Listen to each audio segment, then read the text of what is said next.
Hello and welcome to another episode of Football Moshla Podcast. In this video, we will be talking about Busquets and Alba retiring.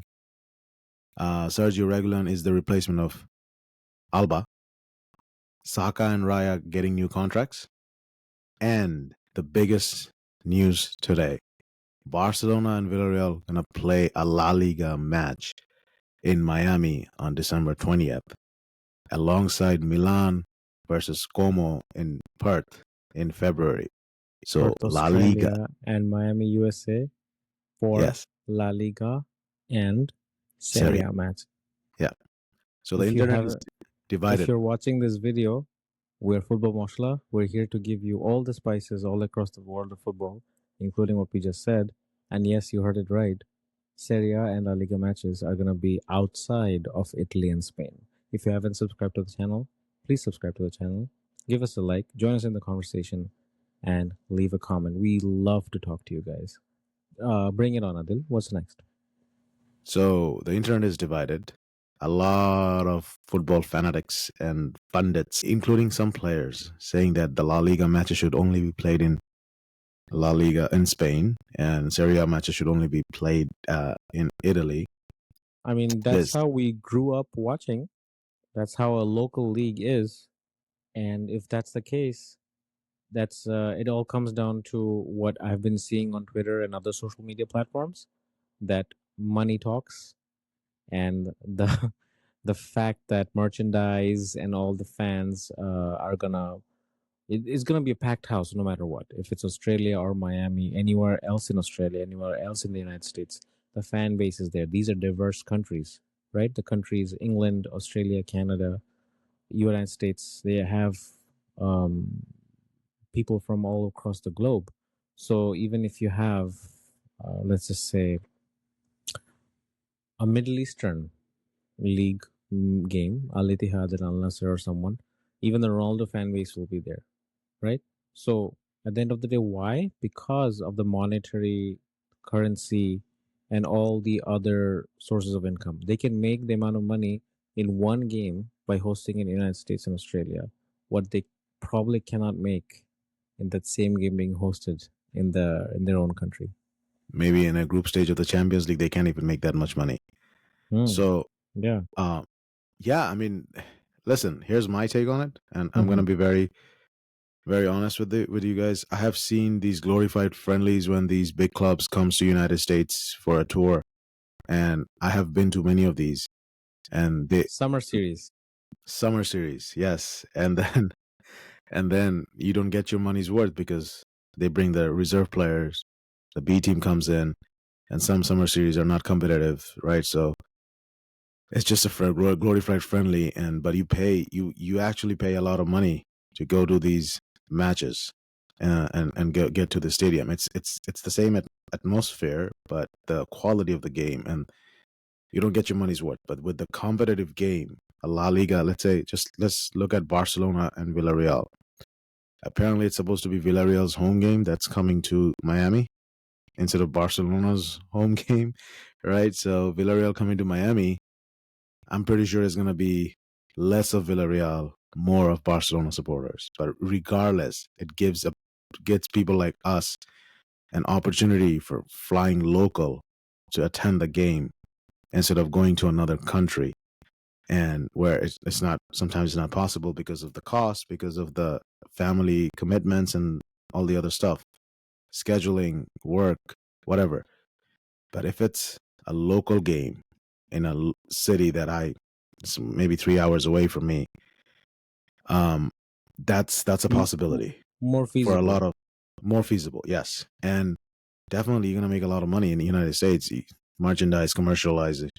Football is a commercial, it's an entertainment. So UEFA and FIFA, if they're, I mean, definitely FIFA has some loopholes. That's why they were able to do it. La Liga were able to do this. If people are mad about it, all I can say is for everything, there's a first time. Get used to it. I don't think we have seen the last of it. This will happen, and I will not be surprised if we see English Premier League games in the United States or in Australia. But I think United States is a more lucrative market for sure for English Premier League games. Yes. It's also interesting how the Barcelona game is coming, not like Real Madrid, because we all know, in terms of being a bigger club, Real Madrid is definitely bigger than Barcelona. So I was surprised when I heard, and not because I'm a Madrid fan. Don't get me wrong. It's because that when the name itself, when you say, "Oh, Madrid's game is gonna be in Miami," or Liverpool's game is gonna be here. These are big clubs. Bayern Munich is gonna be here. So anywhere in the US, it will be a packed stadium. But it's very interesting how it's Miami and it's Barcelona, and it has to be because of the fact that Messi is in Inter Miami, and how Miami itself as a city or as a territory, whatever it is all about Messi. If you go to Miami and you see a vlog or whatever, you'll see nothing but Messi shirts everywhere. You know, whether it's a bootleg shirt or a regular shirt, you'll see all of that, the merchandise. So it got to me that why Miami? You know, it could have been LA, it could have been San Francisco, it could have been anywhere of the any one of the host cities of the World Cup. But that really got to me. Well, I think Real Madrid versus Barcelona or Real Madrid games gonna be next. El Clasico can be next, right? It's gonna be huge, and also you have to also remember, El Clasico is been hosted, or not El Clasico, but in a different format, like Super Copa or Copa del Rey has been hosted in Saudi Arabia. So Yeah, last season last couple of seasons it has been going on like that, right? I think Super Copa was there. So Saudi Arabia is actually hosting it. So it's not like the La Liga is doing it like technically the first time outside of La Liga, you know, outside of Spain. They have done this with Saudi Arabia. So it's just that they're doing it with United States, for the first time. and where Messi is based out of. But I can definitely see Real Madrid looking at it and like, hey, there's money to be made, and we can definitely go for this. And I think this is a good thing. This Yeah, is good for for sure. football. This is good for soccer. For sure, for sure. So, It's not a bad thing. It's just that in terms of, I think it takes away the essence to some extent of being a local league. Um, so like I think what you shared with me earlier about Mark Goldberg talking about WWE and F1, they are known for traveling. WWE and oh, F1, they travel all across the world Mark to. Goldbridge, we don't Sorry, want to give him I'm so some. sorry, Mark He Goldberg. didn't talk Sorry, about. Goldberg is my favorite wrestler. As soon as I said WWE, Oof, Goldberg. Goldberg came in. I'm sorry, Mr. We're in a Football Goldberg. Moshla podcast, not in a WWE podcast. Yeah, Goldberg is your favorite wrestler? yeah, he was my favorite, the That jackhammer. that fake dude. Brock Lesnar Anyway, should be your favorite. Yeah. yeah, he's okay. He's fine. Well, is a true mixed martial artist. He can beat you up in real life. He Anyways, is, but he sucked in UFC. he sucked in UFC. Anyways, I was so excited that I actually watched his first debut in UFC. I was so excited. Like I'm not maybe a Brock Lesnar fan, but I was very excited to see him go to UFC. Wow, Anyways, you're so passionate about UFC. We should have a UFC podcast, Fardan. I'm not passionate. No, no, no. Don't get me wrong. I only watch the trendy games that everybody talks about, which I'm Okay. like one of those guys. Like I only watch the main event. I'm sorry to say. We were about Mark Goldridge Mark talking Goldbridge, about. thank you. Yeah, Mark Goldbridge mentioned it very nicely that if it's WWE or F1, it makes a lot of sense for it to travel because those are traveling. You know, like there was a WrestleMania that happened in I think Paris or England or somewhere else, and then Saudi also had SummerSlam I think a couple of years ago. But F1 is known for traveling every week. It's a different Grand Prix. But when it comes to the this particular sport, football, one of the best sports in the world, the most famous one, a local league traveling is kind of weird. And so for the local uh, people, for someone, for example, who was born and raised in Barcelona, wears a Barcelona shirt day and night, goes to the games or stands outside the stadium, for them it's weird. Imagine if the El Clasico takes place in the United States, it's great for us. We would be there, regardless we support them or not.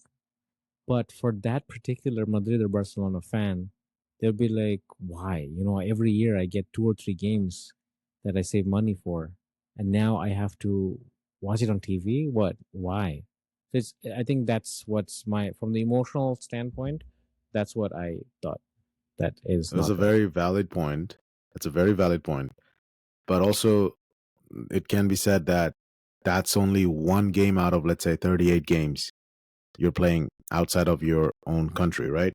If Mhm. it's becomes more like we're going to play almost 10 games out of 38 games outside of Spain or Italy, then that becomes a bigger topic of discussion, a bigger issue for the locals.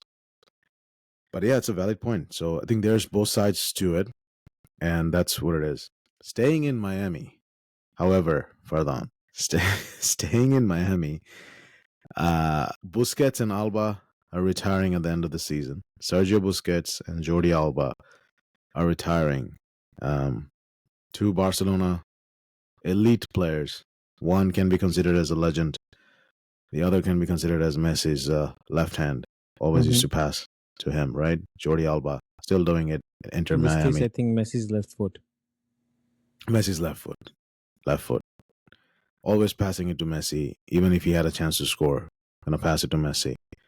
He is retiring. Busquets retiring. I'm very surprised by these two because I think they're not that old. And they were playing MLS. MLS is not, it's not slow as Serie A. Well, just all due respect, but Wait, you it's mean La Liga, right? no. Serie A is the slowest league they consider, right? So In Europe? in Europe, right? Wait, But it's MLS slower than the is Bosnian season? I don't Bosnian know what League? that is. Bosnian League. What is that? The Australian? Bosnia. Bosnia. Oh, the The country. Bosnia. Yeah. Bosnia has a league. Yes. Did you even watch them play? So then, how do you know if it's fast or slow? Bosnia qualified for the World Cup a couple of years back. Yeah, but that doesn't mean that their league is going to be slow or faster. No, that's where they If you have built not, their national team, the main league. okay, yeah, that's dark humor. That didn't go anywhere. No, Neither but I here was nor there. serious about this. They're faster than the Unbelievable. Bosnian league. They're faster Unbelievable. than the Bosnian league. Okay, not Serie A. So MLS is faster than the Bosnian league and maybe Australian league. And I'm surprised that Busquets and Alba are retiring. I think they came to MLS to extend their careers, but they're retiring right now. So, and this is going to be another interesting fact.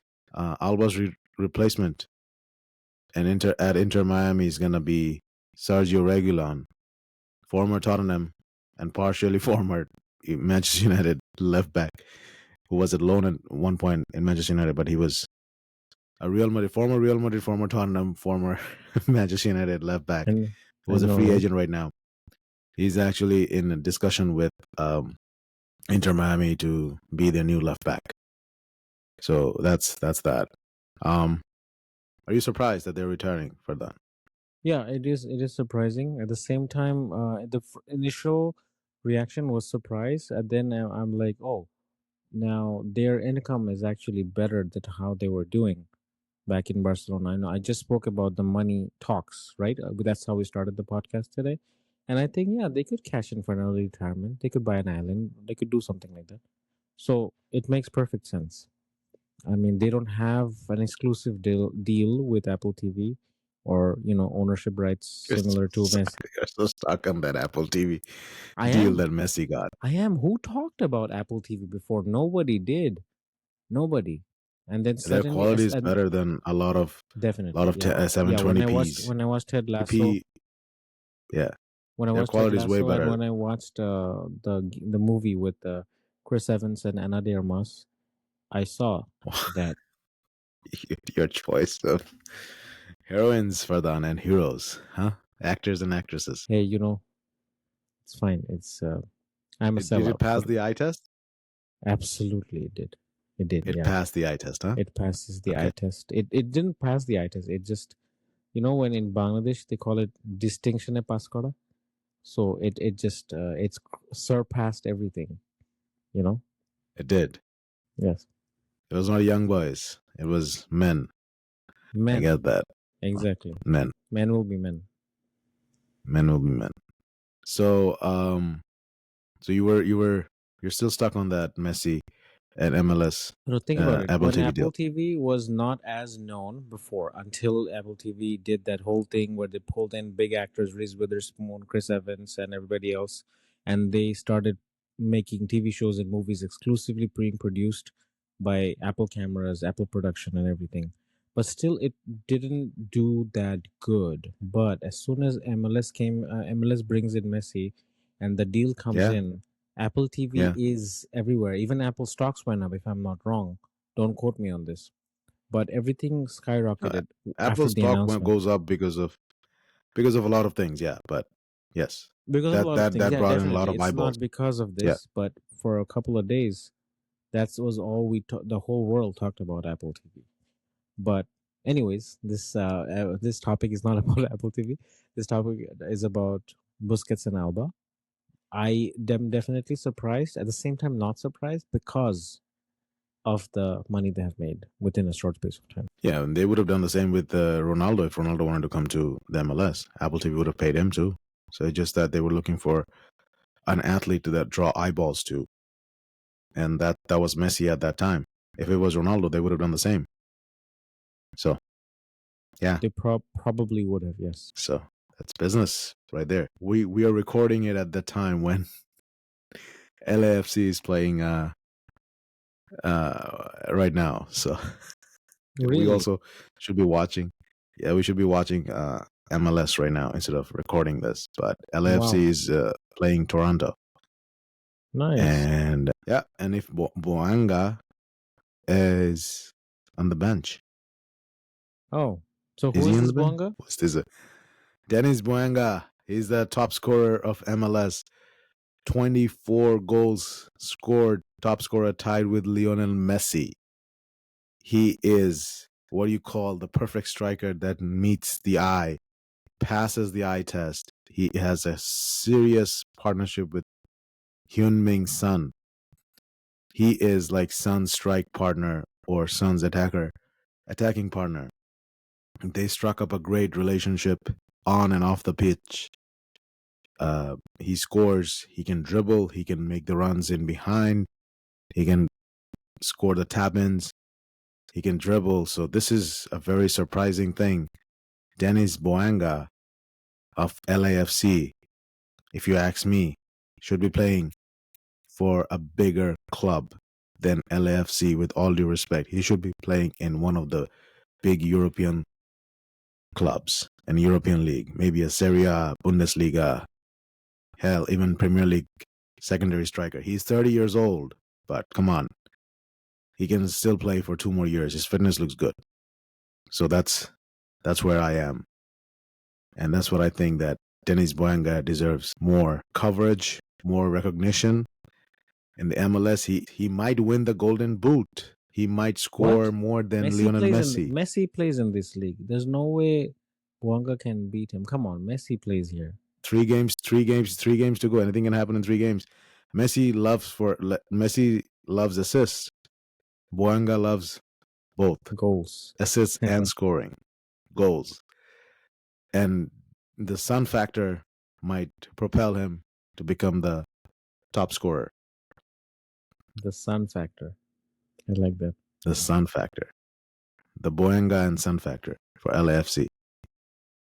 I'm Now, surprised we have none of them digressed a started the lot. game today. None of them did. It's a reserve team that's playing. So they're being rested. Now, let's move on from MLS to the Premier League. There's 2 players, and Arsenal fans will be very happy. David Raya just got a new contract. Same contract length, but improved contract terms. Ideally, an improved salary. He's very happy. He is one of Course. the best. I think he's right now, he's the best goalkeeper in the Premier League. Mm-hmm. And Arsenal are doing great to tie these players to new contracts. Saliba signed a new contract. Raya signed a new contract. But I was surprised that they didn't extend it for like 2 more years. 2030 should be 2030 instead of 2028. But now there are talks about Bukayo Saka signing new terms. What do So you say, Fardan? if the Arsenal owners were Bengali, they would have been like Buke Osaka because I think Saka at the because they Saka is Saka has there were so many rumors that flew that Saka wants to go to a team that wins more trophies, and I think rightly so. Saka has I think his heart is still in Arsenal. He grew up there and everything, so he's still stuck there. But these extensions every time Saka does is because he wants to win everything. That dream hasn't been fulfilled. and there's a big belief amongst these Arsenal players that they're gonna win something with this team, not outside and going to a Real Madrid or a Barcelona or a Bayern Munich. They're gonna win something here with Arsenal, and this might actually be Arsenal's season because they have looked very good defensively, offensively. Still some question marks about some new signings, but defensively very solid midfield, very Oh solid, yeah, especially rock solid. defensive mid. Yeah, look, And Odegaard then the squad depth. Yeah, exactly. Squad depth is great. Odegaard got injured, but that's not surprising. Odegaard is injury prone, but this time the only difference is that they're not like, oh, Odegaard is injured, who's going to replace him? This time they're going to be like, oh, okay, Odegaard is injured, we have a replacement. Eze can come in, Marino can come in, Declan Rice can push up, Zubimendi is there, so they have, so they have options. And even with Saka, previously they were like, oh, but when Saka was injured earlier this season, Madueke deputized for Saka. Now Madueke is injured, Saka is back. So I think technically they had a better transfer window than Liverpool. In hindsight, if you look at it right now. They have at more that time, depth. it looked like Way Liverpool, more depth. they have two quality players for each position. They have Kepa as a secondary goalkeeper and Raya as a first choice keeper. They have Timber and White. They have Luis Skelly and Calafiore. They have Mosquera, Saliba, Gabriel, and Hincapié. So these are solid foundation base. So so Arsenal is tying down these players into new contracts, and this is something that they're very serious. And this squad can, if they can keep this squad together, they can win for a long time. Because this is not a squad in transition. They just need to win, and that will make them the finished article and give them the winning mentality. So, food for thought for them. Yeah. Food for thought. And some Arsenal fans will be delighted with this analogy. And you guys, I hope you guys stay humble when you win stuff. No, I think no. All right, Jokes apart, Arsenal are very good this season, and I think they deserve at least a couple of trophies, if not one. Correct. So that's the podcast, everyone. Thank you so much for watching and listening. Please give us a like and subscribe to the channel. We need subscribers. With all due respect, just subscribe to the channel, and also let us know what you guys thought about this. Comment on it. We'll see you guys in the next one. Take care.